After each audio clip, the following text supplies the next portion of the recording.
أعوذ بالله من الشيطان الرجيم. ألم يأتكم نبأ الذين من قبلكم قوم نوح وعاد وثمود والذين من بعدهم لا يعلمهم إلا الله جاءتهم رسلهم بالبينات فردوا أيديهم في أفواههم وقالوا إنا كفرنا بما أرسلتم به وإنا لفي شك مما تدعوننا إليه مريب۔ کیا انہیں نہیں پہنچی اطلاع ان قوموں کی جو ان سے پہلے ہو گزری ہیں، نوح علیہ السلام کی قوم اور عاد اور قوم سمود، جن کے تفصیلی حالات ہم سورۃ الاعراف میں پڑھ چکے ہیں اور سورہ ہود کے اندر، اور جو ان کے بعد آئے انہیں کوئی نہیں جانتا سوائے اللہ کے۔ یعنی کئی ایک انبیاء کرام اور ان کی قوموں کا ذکر قرآن حکیم میں آیا، لیکن زیادہ تر کا نہیں آیا جو اللہ تعالیٰ کے علم میں ہے۔ کوئی امت ایسی نہیں گزری کہ جن میں کوئی نہ کوئی ڈر سنانے والا نہ آیا ہو، ہر امت میں کوئی نہ کوئی پیغمبر آیا، لیکن چند ایک کا ذکر آیا۔ قرآن میں صرف 25 انبیاء کرام علیہم السلام کا ذکر خیر آیا ہے بائی نیم، اور ان میں سے بھی آلموسٹ 7 انبیاء ہیں جن کے حالات زندگی اور ان کی قوموں سے متعلق واقعات تفصیل کے ساتھ آئے ہیں، باقی کا صرف اجمالاً ذکر ہوا ہے۔ ان تمام قوموں کے پاس ان کے رسول روشن دلائل لے کر آئے تو انہوں نے تمسخر اڑانے کے لیے اپنے ہاتھوں کو اپنے منہ میں ڈالنا شروع کر دیا، یعنی حیرانگی کے ساتھ۔ پتہ ان کو بھی تھا اس دعوت حق کا، اس کے باوجود کسی کا مذاق اڑانے کے لیے کہ یہ کون سی باتیں ہو رہی ہیں، تو اللہ تعالیٰ فرمایا یہ ان کا ایٹیچیوڈ ہوا کرتا تھا۔ اور انہوں نے کہا کہ ہم تو بے شک اس کا انکار کرتے ہیں کہ جس کے ساتھ تم مبعوث کیے گئے، جو پیغمبروں کو دیا گیا، ہم ان کی رسالت کا بھی اور ان کی طرف آنے والی کتابوں کا وحی کا بھی انکار کرتے ہیں، اور بے شک جس دعوت کی طرف تم ہمیں بلا رہے ہو ہم اس کے معاملے میں شک میں مبتلا ہیں، ہمیں کانفیڈنس نہیں ہے کہ تمہاری بات کے اندر کوئی وزن ہو۔ اچھا، اس طرح کا جملہ تو کوئی بھی بول دیتا ہے کہ جی کوئی بات میں وزن نہیں ہے، بھئی جو آپ بات کر رہے ہیں اس میں بھی کوئی وزن ہے یا نہیں، کسی کے بارے میں خام خواہ اس طرح کی سٹیٹمنٹ پاس کر دینا۔ تو انبیاء کرام علیہ السلام کے مخالفین جان بوجھ کے اس طرح کی حرکت کیا کرتے تھے۔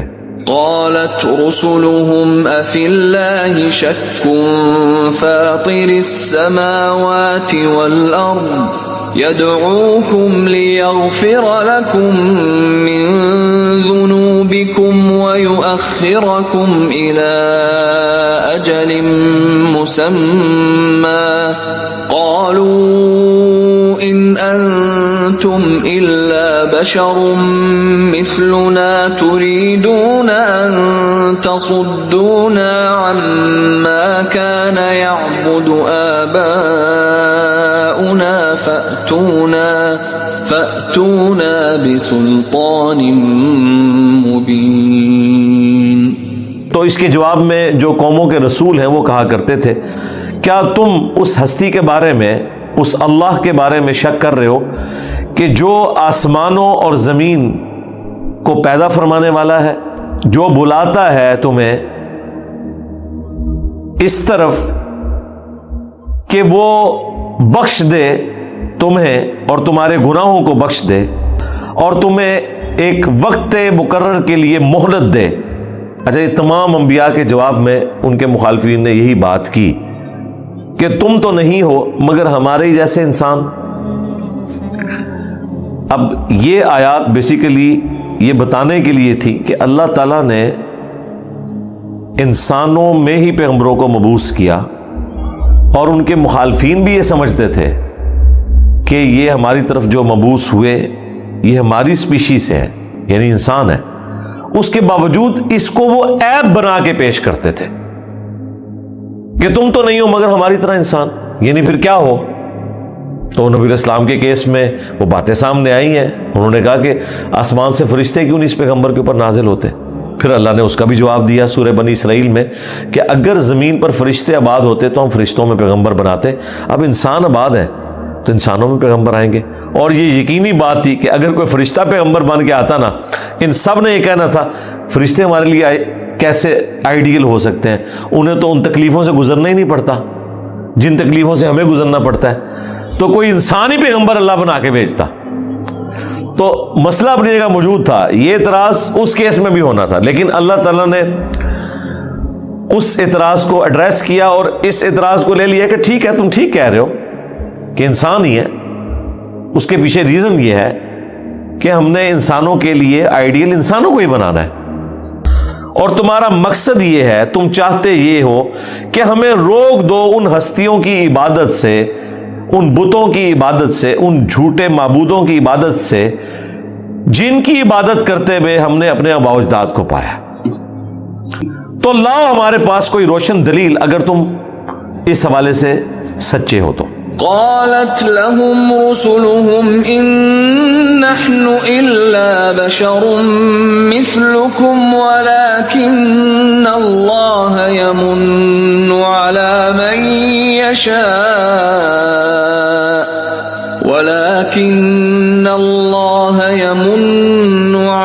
من يشاء من عباده وما كان لنا أن نأتيكم بسلطان إلا بإذن الله وعلى الله فليتوكل المؤمنون۔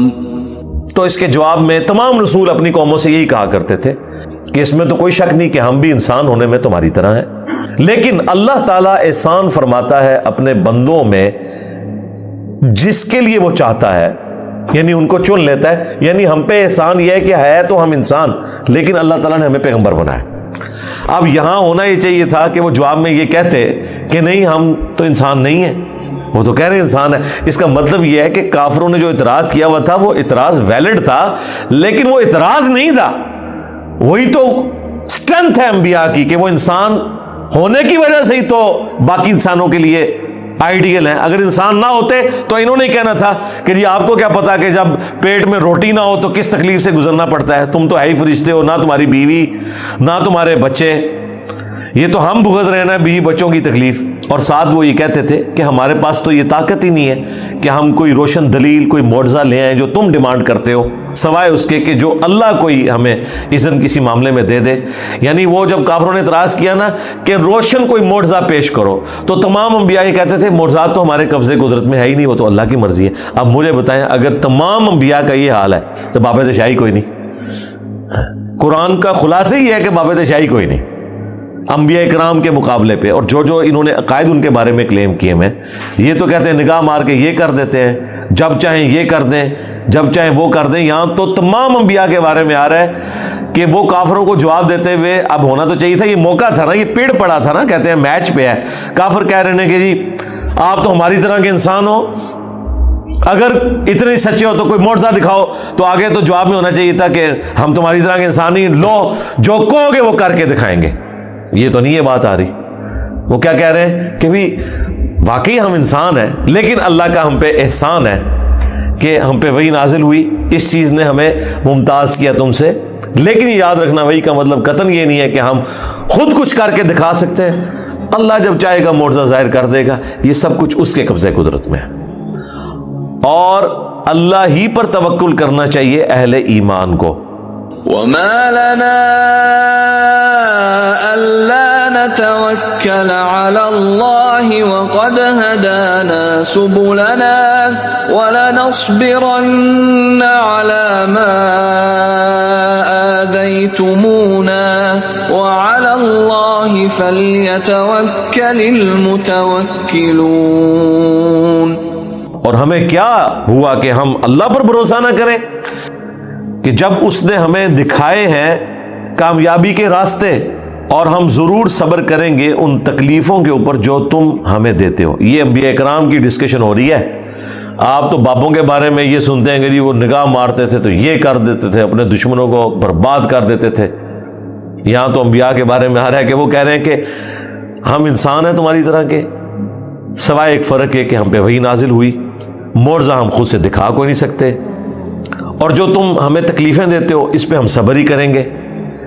اب ہونا تو چاہیے کہ جواب میں ہوتا کہ ہم یہ کر دیں گے وہ کر دیں گے، ایسا نہیں ہوتا۔ اور توکل کرنے والوں کو اسی پر، اللہ پر توکل کرنا چاہیے۔ وقال الذين كفروا لرسلهم لنخرجنكم من أرضنا أو لتعودن في ملتنا فأوحى إليهم ربهم لنهلكن الظالمين۔ اب اس کے جواب میں تمام کافر اپنے اپنے رسولوں سے کہا کرتے تھے کہ ضرور بالضرور ہم تمہیں اپنی زمین سے نکال دیں گے۔ دیکھ لیں، یہ سب کچھ تمام انبیاء کے ساتھ ہوا ہے۔ ہمارے نبی علیہ السلام کو بھی تو مکہ چھوڑنا پڑا ہے نا۔ ہاں، تو یہ اوورآل سائیکی انسانیت کی یہی رہی ہے۔ ان آیات کے ذریعے نبی علیہ السلام کی بھی ڈھارس بندھائی جاتی تھی، آپ کے ساتھیوں کی بھی، کہ آپ لوگ جو دعوت لے کے آئے ہیں اس کے بعد ان سٹیجز سے آپ کو گزرنا پڑے گا، یہ سب کچھ آپ کو برداشت کرنا پڑے گا، یا پھر تم ہماری ملت میں واپس آ جاؤ۔ یعنی جس دین کے اوپر ہمارے آباء و اجداد ہیں تم بھی وہی دین اڈاپٹ کر لو۔ ظاہر ہے انبیاء کرام علیہ السلام تو اللہ کی حفاظت میں ہوتے ہیں، لیکن جو ان کے ساتھی ہوتے ہیں اہل ایمان اسپیسیفکلی، وہ تو ظاہر ہے کفر سے اسلام کی طرف گئے ہوتے ہیں، تو ان کو یہی وہ کہتے ہیں کہ ہم تمہیں مجبور کریں گے کہ دوبارہ تم آباء و اجداد کے مذہب کے اوپر اسی فرقے میں واپس آ جاؤ جس پہ ہمارے آباء و اجداد تھے۔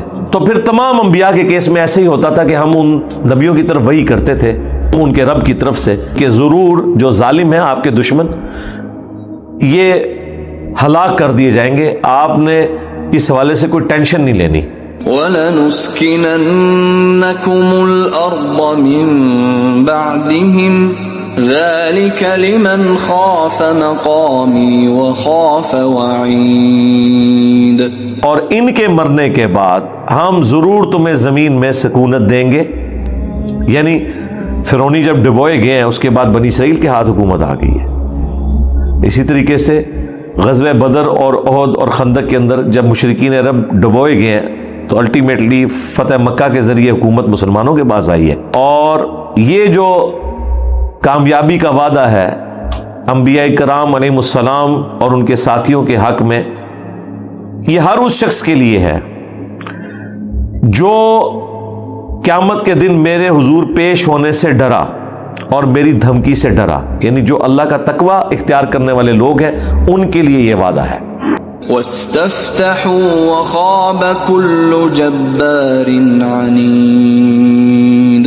اور رسولوں نے جب دعا کی فتح کے لیے اللہ کے حضور تو اللہ تعالیٰ نے ان کی دعا قبول کی اور نامراد ہو گئے ہر قسم کے سرکش اور حق سے اناد کرنے والے منکر حق لوگ، اللہ نے تباہ و برباد کر دیے۔ مِن وَرَائِهِ جَهَنَّمُ وَيُسْقَى مِن مَّاءٍ صَدِيدٍ۔ اب ان کی نامرادی یہ ہے کہ ان کے لیے اب ہے جہنم، اور ان کو پلایا جائے گا اس جہنم میں خون اور پیپ کا پانی، والعیاذ باللہ تعالی۔ يتجرعه ولا يكاد يسيغه ويأتيه الموت من كل مكان وما هو بميت ومن ورائه عذاب غلیظ۔ وہ بڑی مشکل سے ہی گھونٹ لیں گے اس کا، اور حلق سے وہ نیچے نہیں اترے گا، ظاہر ہے بدبو بھی، گرم بھی اور تعفن والی چیز، اور ہر طرف سے موت ان کے اوپر چھا رہی ہوگی، اور اس سے بڑھ کر عذاب یہ، اور انہیں موت نہیں آئے گی۔ جو سورۃ الفرقان میں آتا ہے نا، آج ایک موت نہیں ہزاروں موتیں مانگو، موت تمہیں نہیں آنے، والعیاذ باللہ تعالی۔ اللہم اجرنا من النار، آمین۔ اور اس کے بعد ان کے لیے پیچھے ایک بہت بڑا دردناک سخت ترین عذاب بھی ان کا انتظار کر رہا ہے، وہ ان کا پیچھا کر رہا ہے۔ مثل الذين كفروا بربهم أعمالهم كرماد اشتدت به الريح في يوم عاصف لا يقدرون مما كسبوا على شيء ذلك هو الضلال البعيد۔ مثال ان لوگوں کی کہ جو اپنے رب کا کفر کرتے ہیں، ان کے اعمال جو ہیں وہ راکھ کے ڈھیر کی مانند ہیں کہ جسے ہوا اڑا رہی ہوتی ہے آندھی کے روز، اور وہ ان اعمال میں سے کسی چیز کے اوپر کوئی قدرت نہیں رکھیں گے۔ یعنی اگر دنیا میں کوئی انہوں نے اچھے اعمال بھی کیے ہیں نا، قیامت کے دن وہ راکھ کا ڈھیر ثابت ہوں گے۔ کیوں؟ انہوں نے دنیا میں شرک کیا ہوا ہے، تو شرک کی وجہ سے نیک اعمال بھی زیرو سے ملٹیپلائی ہو گئے۔ اگر کوئی دنیا میں اللہ تعالیٰ کا ہی انکار کرتا ہے یا اس کے ساتھ کسی کو شریک ٹھہراتا ہے اور اس نے کوئی نیکی کے کام بھی کیے ہوئے ہیں، تو دنیا میں اسے اجر ملے گا، آخرت میں اللہ کے حضور راکھ کا ڈھیر ہے۔ سورۃ الفرقان میں تو یہاں تک آیا کہ ہم ان کے اعمال کی طرف بڑھیں گے قیامت کے دن اور انہیں بکھرا ہوا غبار کر دیں گے، جیسے وہ فٹ بال کو ہیٹ لگائی جاتی ہے نا، اور وہ گیا، اس طریقے سے اللہ تعالیٰ نے فرمایا ان کے اعمال کو ہم برباد کر دیں گے قیامت والے دن۔ کسی عمل کے اوپر یہ قدرت نہیں پا سکیں گے کہ اللہ کے حضور اس عمل کو پیش کر سکے، وہ دنیا میں ان کو اجر مل گیا۔ اور یہ ہے دور کی بڑی گمراہی کہ کوئی شخص دنیا میں محنت بھی کرتا رہے اور آخرت میں اس کے اعمال کو زیرو سے ملٹیپلائی کر دیا جائے۔ أَلَمْ تَرَ أَنَّ اللَّهَ خَلَقَ السَّمَاوَاتِ وَالْأَرْضَ بِالْحَقِّ إِن يَشَأْ يُذْهِبْكُمْ وَيَأْتِ بِخَلْقٍ جَدِيدٍ۔ کیا انہوں نے نہیں دیکھا کہ بے شک اللہ تعالیٰ نے پیدا کیا آسمانوں اور زمین کو مقصد کے ساتھ؟ یہ قرآن کے لیے بھی ہے، وَبِالْحَقِّ أَنزَلْنَاهُ وَبِالْحَقِّ نَزَلَ، ہم نے قرآن کو حق کے ساتھ اتارا اور یہ حق کے ساتھ اترا۔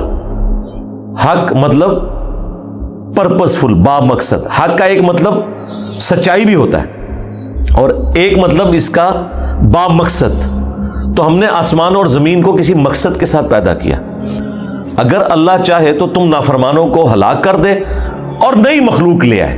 وَمَا ذَلِكَ عَلَى اللَّهِ بِعَزِيزٍ، اور یہ اللہ تعالیٰ کے لیے کوئی مشکل کام نہیں ہے کہ اللہ تعالیٰ نافرمان مخلوق کو تباہ و برباد کر کے اس کی جگہ کوئی اوبیڈینٹ مخلوق لے آئے۔ آلریڈی مخلوق موجود ہے فرشتوں کی فارم میں، اللہ چاہے تو ایسا کر سکتا تھا، لیکن اللہ تعالیٰ نے یہ مخلوق ہی ایسی بنائی ہے۔ اس طرح کی مخلوق تو اللہ کے پاس پہلے موجود تھی۔ اسی لیے بخاری مسلم میں حدیث ہے کہ اگر تم گناہ کرنا چھوڑ دو گے تو اللہ تعالیٰ تمہیں تباہ و برباد کر دے گا اور ایسی مخلوق کو لے کے آئے گا کہ جو گناہ کریں گے اور اللہ سے معافی مانگیں گے اور اللہ تعالیٰ انہیں معاف کر کے خوشی محسوس کرے گا۔ اچھا، بعض لوگوں نے اس میں سے رزلٹ یہ نکال دیا کہ اللہ چاہتا ہے کہ ہم گناہ کریں، جتنے زیادہ کریں، اللہ کو خوش کرنے کے لیے خوب گناہ کریں، اینڈ پہ معافی مانگیں اور اللہ کو خوش کر دیں۔ اب یہ تو بتانے کا مقصد نہیں تھا یار اللہ کے بندو، یہ بتانے کا مقصد تھا کہ انسان وہ مخلوق ہے جس سے گناہ ہوں گے، 100% کوئی گناہ سے پاک نہیں ہو سکتا، غلطیوں سے پاک نہیں ہو سکتا۔ اس میں تسلی تھی کہ آپ نے ٹینشن نہیں لینی، اگر کبھی بتقاضۂ بشریت کوئی گناہ ہو جائے تو اللہ کی طرف رجوع لانا ہے، ٹینشن نہیں لینی، اللہ نے انسان کو بنائی ایسا ہوا ہے۔ اصل مسئلہ ہے اپنے گناہ پہ اڑنا نہیں ہے اور مسلسل کوشش کرنی ہے حق پہ چلنے کی، یہ اللہ تعالیٰ کی مرضی ہے۔ ورنہ اس طرح کی بائی ڈیفالٹ جسے کمپیوٹر کی لینگویج میں کہتے ہیں ہدایت، وہ فرشتوں کو تو اللہ نے دی ہوئی ہے، وہ تو گناہ کرتے ہی نہیں ہیں۔ اسی لیے دیکھنے فرشتوں کے لیے جنت نہیں ہے، جنت جو ہے وہ انسانوں کے لیے ہے، کیونکہ اللہ تعالیٰ نے انہیں اختیار دیا ہے، چاہے تو حق کا راستہ اختیار کرے اور چاہے تو ناشکری کی روش اختیار کرے۔ وَبَرَزُوا لِلَّهِ جَمِيعًا فَقَالَ الضُّعَفَاءُ لِلَّذِينَ اسْتَكْبَرُوا للذين استكبروا إنا كنا لكم تبعا فهل أنتم مغنون عنا من عذاب الله من شيء قالوا لو هدانا الله لهديناكم سواء علينا أجزعنا أم صبرنا ما لنا من محيص. اور قیامت کے دن سب کے سب اللہ کے حضور حاضر کیے جائیں گے. تو جو دنیا میں کمزور لوگ تھے نا، جو پیچھے چلنے والے لوگ تھے، وہ کہیں گے اپنے بڑوں سے، جن کے پیچھے، سرداروں کے پیچھے وہ چلا کرتے تھے، کہ بے شک ہم تو تمہاری ہی پیروی کرنے والے تھے، تو کیا تم اللہ کے عذاب میں سے کچھ حصہ ہمارے لیے کم کر سکتے ہو؟ آج کے دن ہمیں بچا سکتے ہو؟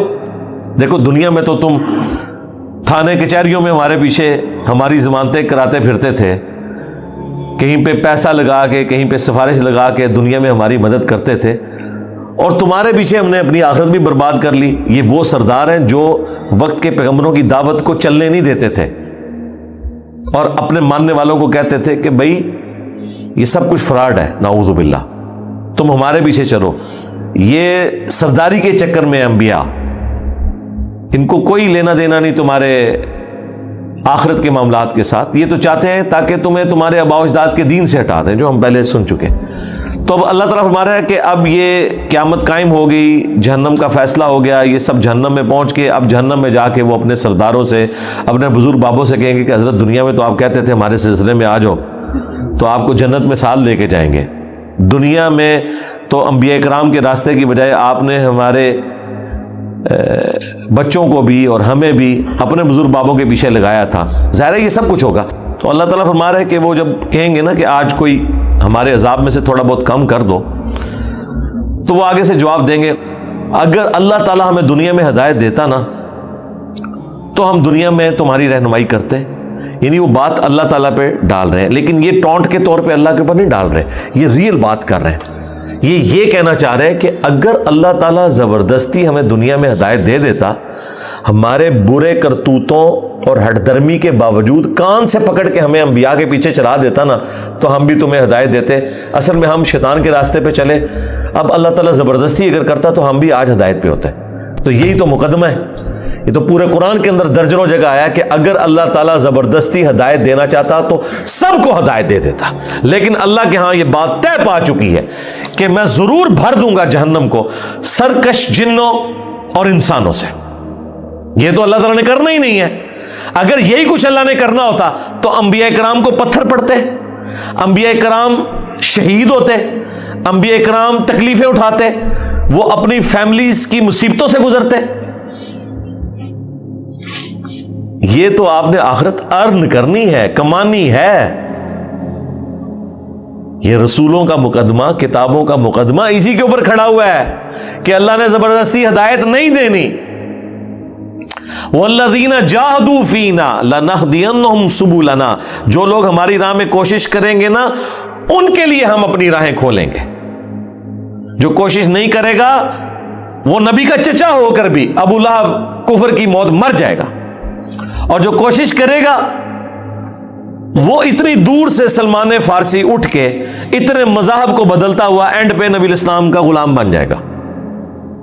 یہ تو مسئلہ ہے کوشش کا، تو یہ ذہن میں رکھیے گا. لہٰذا اس طرح کی جتنی آیات قرآن میں آتی ہے نا، ان کو آپ نے اللہ کا کلپ نہیں کاٹنا. کلپ ویسے کاٹا جا سکتا ہے، اب یہ ایک آیت میں سے کلپ کٹتا ہے کہ ان بیچاروں کا تو قصور ہی نہیں. وہ تو اپنے ماننے والوں کو کہیں گے کہ دیکھو اگر اللہ ہمیں دنیا میں ہدایت دیتا نا تو ہم بھی تمہیں ہدایت دے دیتے. مراد یہ کہ سارا قصور اللہ کا نکال دیا. نہیں، ایسا نہیں ہے، اور نہ وہ نکال رہے ہیں اللہ کا قصور. وہ اصل میں یہ کہنا چاہ رہے ہیں کہ دنیا میں زبردستی اگر اللہ نے ہمیں ہدایت دے دی ہوتی نا، ہماری ہٹ درمی کو اگنور کیا ہوتا، گھول کے ہدایت ہمیں پلا دی ہوتی نا، تو ہم بھی تمہیں ہدایت دیتے. یہ مطلب ہے. یہ مطلب نہیں ہے کہ اللہ نے ہدایت نہیں دی، اللہ نے تو ہدایت دی تھی. سورہ الزمر کا آخری رکوع پڑھے، جہنمیوں کا بھی ذکر ہے، جنتیوں کا بھی ذکر ہے، جہنمیوں کا بھی ذکر ہے. وہاں پہ فرشتے کیا پوچھتے ہیں جہنمیوں سے؟ کیا تمہارے پاس کوئی رسول آیا تھا؟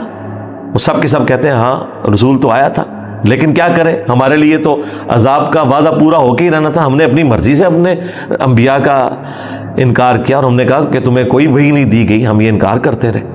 دیکھیں ادھر ہی باقی لوگوں کو سمجھ آتی تھی۔ اگر کوئی کہنا یہ اتنی مشکل ڈاکٹرن ہے جو انٹلیکچوئلز کو سمجھ آتی ہے، تو مجھے بتائیں ابو جہل جو ابو الحکم تھا، جو وہاں بڑے بڑے مقدمات کا فیصلہ کرتا تھا، اسے حکمت کا باپ کہتے تھے۔ اسلام قبول کرنے والا جو معاملہ تھا صحابہ کرام کا، اس سے پہلے جب اس نے اسلام کا انکار کیا تو ابو جہل کہلایا، پہلے ابو الحکم تھا۔ اسے بات نہیں سمجھ آ رہی، اور وہ آپس میں سردار جب باتیں کرتے تھے، عمر سیریز میں انہوں نے فلمائی ہیں، ان کے جو اپنے غلام ہیں حضرت یاسر اور سمیہ اور ان کا بیٹا عمار بن یاسر، ان کو تو بات سمجھ آ گئی ہے، وہ تو پڑھے لکھے بھی نہیں تھے، وہ تو ہے بھی غلام تھے۔ جو بات غلاموں کو سمجھ آ رہی ہے سرداروں کو نہیں سمجھ آ رہی، جناب سرداروں کو بھی سمجھ آ رہی ہے، بس وہ ہٹ درمی پہ اپنی چودراہٹ کو قائم رکھے ہوئے۔ اور دیکھیں وہ کس لیول تک چودراہٹ گئی ہے کہ جب عبداللہ ابن مسعود غزوہ بدر میں ابو جہل کے سینے پہ چڑھے ہیں، جب وہ دو نوجوان لڑکوں نے بھائیوں نے ابو جہل کو قتل کیا، زخمی کیا، تو ابھی وہ اس کی سانسیں باقی تھی، تو عبداللہ ابن مسعود جب چڑھے ہیں تو اس نے کیا کہا کہ تم بہت بڑے عرب کے سردار کے اوپر سوار ہوئے ہو، کیسی سواری ہے یہ، اور میری گردن کو ذرا نیچے سے کاٹنا، پتہ چلے کہ کسی سردار کی گردن ہے۔ ادھر بھی دیکھو وہ اس رسی کا بل نہیں کھلا۔ تو یہاں پہ یہ جو لوگ اللہ تعالیٰ کے اوپر جھوٹ باندھ رہے ہوں گے نا، وہ جھوٹ نہیں باندھ رہے ہیں، بیسیکلی وہ صحیح بات کر رہے ہیں کہ اگر اللہ تعالیٰ زبردستی ہدایت دینا چاہتا تو ہمیں ہدایت دے دیتا، اللہ نے ہمیں ہدایت نہیں دی تو ہم نے تمہیں کیا سکھانا تھا۔ یہ وہی بات ہے کہ نہ اسی قرآن حدیث پڑھیا، نہ ساڑھے بزرگاں نے پڑھیا، میں تو انہوں کہ بچوں دسنا سیجے، ٹھیک ہے ٹھیک ہے، ساڑھے وڈے بھی وہی بزرگاں کی کتاباں پڑھ دے رہے، تو ہم نے بھی آپ کو یہی کچھ سکھانا تھا۔ بہرحال جی یہ دنیا میں اس طرح کی باتیں پڑھ کے اس کا مزہ لینا تو بڑا آسان ہے، لیکن آپ پریکٹیکلی ذرا ایک تصور میں دیکھیں کہ یہ آخرت میں لوگ جہنم میں پہنچ چکے ہیں اور ہمیشہ کی جہنم ان کا مقدر ہو چکی ہے۔ اس طرح کی میٹنگیں وہاں کرنے سے، ایک دوسرے کے اوپر لان تان کرنے سے نکلنا کچھ بھی نہیں ہے۔ سورۃ الاعراف میں اللہ تعالیٰ فرماتا ہے کہ جب بھی کوئی امت جہنم میں ڈالی جائے گی، وہ اپنے بڑوں کے اوپر لعنت بھیجے گی اور کہے گی اللہ ہمارے بڑوں کو، بزرگوں کو دگنا عذاب دے۔ سورۃ الاحزاب کے بھی اینڈ میں ہی ہے کہ اللہ ہمارے بڑوں کو، بزرگوں کو دگنا عذاب دے، ان کی وجہ سے ہم گمراہ ہوئے۔ سورۃ الاعراف میں اللہ تعالیٰ فرماتا ہے جب یہ دعا کریں گے تو اللہ تعالیٰ فرمائے گا تم دونوں کے لیے دگنا عذاب ہے، لو، کیونکہ جو تم لوگ تھے تم بھی تو اپنے آنے والوں کے پیشوا ثابت ہوئے تھے نا۔ اگر تمہارے بزرگ بابے تمہیں گمراہ کر گئے تو تم بھی تو آگے لیگیسی لے کے چلے ہو نا۔ تمہارے ماننے والے بھی تو دیکھیں نا کس طرح علماء کے اتنے لمبے لمبے نام لیتے ہیں، اس لیے کہ تاکہ جب ہم مریں گے تو ہمارے شاگرد بھی اتنے لمبے نام لیں۔ وہ بچے بچونگڑے جو ہم نے اپنی آنکھوں میں دیکھے، آج میں دیکھتا ہوں تو ان کے اشتہاروں میں نا ان کے نام کے ساتھ لکھا ہوتا ہے استاذ العلماء۔ ہمیں ان کا بچپن بھی پتا ہے مدرسے میں کیا کچھ کرتے رہے اور کرواتے رہے، تو آج استاذ العلماء لکھا ہوتا ہے تو میں ہنس رہا ہوتا ہوں، میں نے کہا واقعی یار وہ دیکھو، مطلب ایک وقت تھا کہ یہ خود مطلب علماء کی خدمت کر رہے ہوتے تھے، آج استاذ العلماء بنے ہوئے۔ تو اللہ تعالیٰ فرما رہا ہے کہ وہ کافر کہیں گے سردار کہ اگر اللہ ہمیں زبردستی ہدایت دیتا تو ہم بھی تمہیں ہدایت دے ہی دیتے۔ تو دیکھو آج تو برابر ہے، خواہ ہم گھبرائیں یا صبر کریں، آج ہمارے لیے کوئی رائے فرار نہیں ہے۔ تو یہ چاہے صبر کرو چاہے چیخو پکار کرو، نہ تو ہم ادھر سے نکل سکتے ہیں نہ تمہیں یہاں سے نکال سکتے ہیں۔ اللہم لا تجعلنا منہم، اللہم انا نسألک جنت الفردوس مع النبیین والصدیقین والشہداء والصالحین، رضیت باللہ ربا وبالاسلام دینا وبمحمد نبیا، اللہم من احییتہ منا فاحیہ علی الاسلام ومن توفیتہ منا فتوفہ علی الایمان۔